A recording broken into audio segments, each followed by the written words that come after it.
perlindungan karena tidak mampu menghadapi bala tentara Dajjal yang sangat banyak, ditambah dengan kemampuan Dajjal yang sangat dahsyat. Mereka terkepung.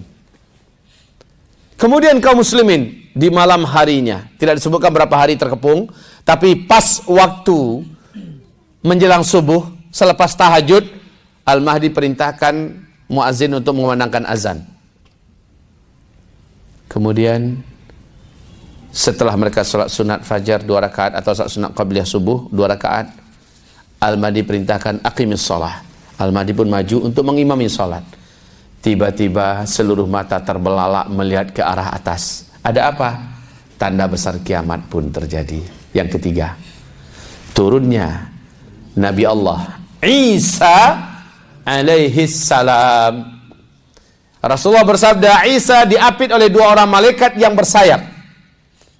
Dan dia meletakkan kedua telapak tangannya di atas pundak bahu masing-masing malaikat tadi. Ya.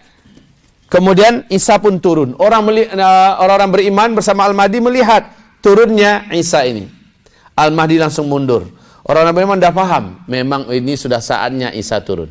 Kalau menurut ilmu, mereka pasti juga sudah ada ilmu. Ini sudah saatnya Nabi Isa turun. Kaum muslimin yang kami muliakan,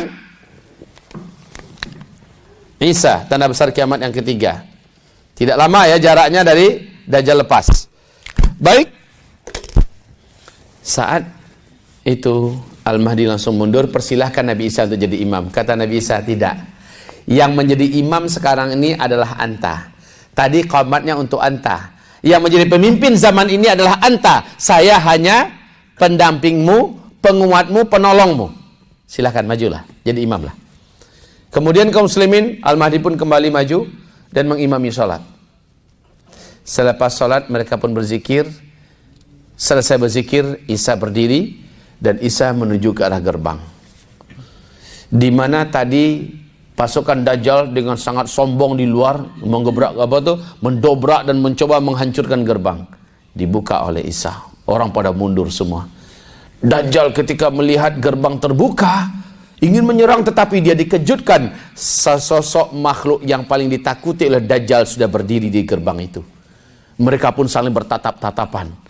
Dajjal langsung menjerit, kata Rasulullah. Menjerit! Sebab apa? Seluruh tubuhnya meleleh. Seperti garam yang dimasukkan ke dalam air hangat. Demi Allah, kata Rasulullah, kalaulah Dajjal bertahan di tempat dia berdiri, sementara mereka masih bertatap-tatapan dengan Isa, demi Allah, Dajjal akan menjadi cairan yang meleleh di atas lantai. Dajjal lari dengan kesaktiannya, menjauhi Isa sejauh-jauhnya. Dan Rasul berkata, ketahuilah oleh kalian, seluruh orang kafir yang dekat dengan Nabi Isa, seluruh orang kafir, pengikut-pengikut Dajjal seluruhnya, yang ada dekat dengan Nabi Isa, siapapun yang dapat menghirup bau udaranya, bau mulutnya Isa, dan bau mulutnya Isa itu, kata Rasulullah, bau udaranya yang keluar dari Isa, bisa terhirup dari jarak 500 perjalanan. Apakah 500 tahun, 500 hari? Pokoknya, siapapun orang kafir yang menghirup udaranya, bau mulutnya dan bau hidungnya, bau udara yang keluar dari lubang hidungnya Isa, akan meninggal di tempat. Sakti Dajjal, Pak, lebih sakti lagi Nabi Isa. Semua orang kafir yang dilewati Nabi Isa mampus semua. Dajjal pun menjerit lari kemana-mana. Allah berikan kepada Isa alaihissalam kemampuan yang di atas kemampuan Dajjal. Lari ke timur, Nabi Isa sudah nunggu di sana. Lari ke barat, sudah nunggu lagi Nabi Isa di situ. Kemanapun Dajjal larinya, Nabi Isa sudah menunggu. Mau kemana ente, boy?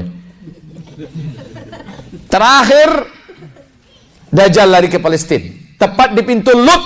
Dan Isa dapat tugas, kematian Dajjal adalah di depan pintu Lut. Makanya Nabi Isa sudah nunggu. Dengan tombak khusus yang dipegang, Dajjal pas muncul, Isa sudah ada di situ. Dan disitulah Isa tusukkan tombak tersebut ke tubuh Dajjal, tembus, menjerit kematian. Darah yang menggelimangi tombak tersebut dibawa oleh Nabi Isa, berjumpa dengan Al-Mahdi dan orang beriman, dikasih tunjuk. Nih, orang beriman pun bersuka cita, bertakbir, karena makhluk paling terlaknat di muka bumi mampus. Orang-orang Yahudi yang masih tersisa hidup lari tunggang langgang. Mereka meninggalkan senjata-senjata mereka. Dan ketika itu kata Rasulullah, senjata orang Yahudi adalah pedang-pedang, tombak-tombak, dan panah. Mereka tinggalkan semuanya, mereka lari menyelamatkan diri. Dan memang Yahudi itu makhluk yang paling penakut, Pak. Manusia Allah sebutkan dalam Al-Quran yang paling penakut, paling cinta hidup adalah Yahudi. Mereka lari ke lubang-lubang. Sayangnya, dinding, tembok-tembok lubang itu memberitahu orang beriman, "Hei ya Muslim, ta'ala hadha Yahudiyun warai ta'ala faqtuluh." Hai Muslim, sini. Ada orang Yahudi di belakang kita. Ada orang Yahudi sembunyi di belakang kami. Tangkap dia. Faqtulhu, bunuh. Batu bicara.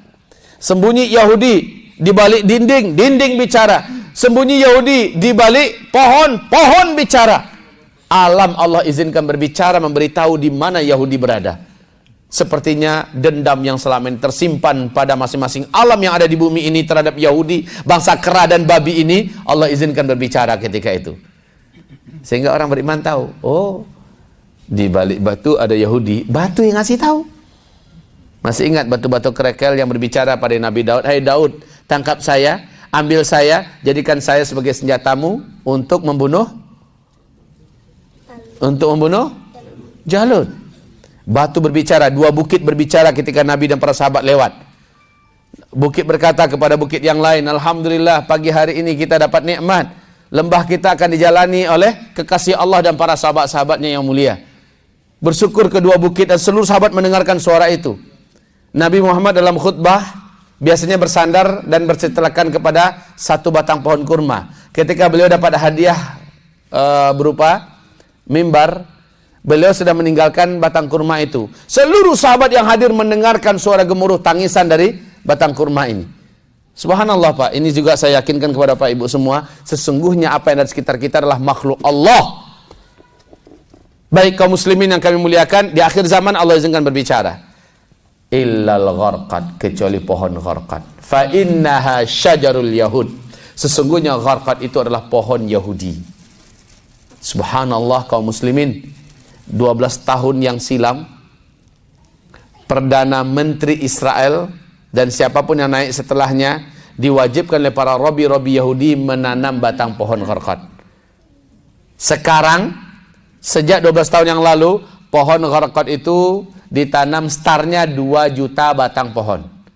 Sekarang sudah setinggi-tinggi 12, 14 sampai 16 meter, Pak. Buka saja YouTube seperti apa pohon-pohon gharqad yang ada ditanami di tanah yang sangat luas di Israel sana oleh bangsa Yahudi. Mereka tahu di akhir zaman pohon-pohon ini akan berpihak pada mereka. Dan di Taurat memang ada pohon gharqad adalah pohonnya Yahudi. Cuma kan masalahnya hadis ini udah bocor ke tangan orang beriman kan. Orang beriman kau udah tahu kemana lari persembunyian terakhir orang Yahudi. Pasti ke perkebunan pohon gharqad. Saya pergi kemarin, Pak, Masya Allah. Saya pergi kemarin ini di Mekah. Awal Ramadan saya pergi di Mekah. Saya pergi ke perkampungan yang di situ adalah keturunan Rasulullah masih terjaga. Dan di situ ada kuda-kuda Arab. Subhanallah, saya sempat menunggangi kuda Arab di situ, bahagianya. Tapi di keliling kebun itu, Pak, ada pohon-pohon yang saya nggak nyangka seumur hidup baru itu saya ketemu pohon asli, pohon gharqad. Ada di sekitar Mekah, Pak. Saya lihat, ya Allah, pantesan orang Yahudi bisa sembunyi karena ternyata pohon gharqad itu, Pak, seperti kemah. Ranting-rantingnya pohonnya itu berduri-duri, Pak. Tapi di dalamnya itu bisa sembunyi. Bisa sembunyi. Hanya masalah, dan ketika orang beriman datang mengejar, orang Yahudi lari ke situ. Wajar kalau seandainya mereka tidak diberitahu oleh pohon-pohon yang ada, karena itu pohon diem aja. Subhanallah. Mereka sudah tanam pohon-pohon itu sekarang sudah semakin banyak, sudah tinggi-tinggi. Kaum muslimin yang kami muliakan, tapi orang beriman tahu kemana larinya Yahudi. Ke kebun pohon-pohon gharqad. Iya, pas dilihat dalam pohon ada 1-2 kutu busuk bersembunyi situ. Disikat, dihabisi, habisnya Yahudi. Lalu Nabi Isa kemudian menghancurkan palang-palang salib dan mengumpulkan orang-orang Nasrani yang bisa mendengarkan seruannya, mengajak kepada agama tauhid. Orang-orang Nasrani masuk ke dalam Islam. Habislah Yahudi, habislah agama Nasrani, manusia kembali kepada Islam. Oke, Bapak Ibu yang kami muliakan, kita fokus kepada Dajjal kembali. Rasulullah sallallahu alaihi wasallam mengatakan, demi Allah wahai para kaum lelaki,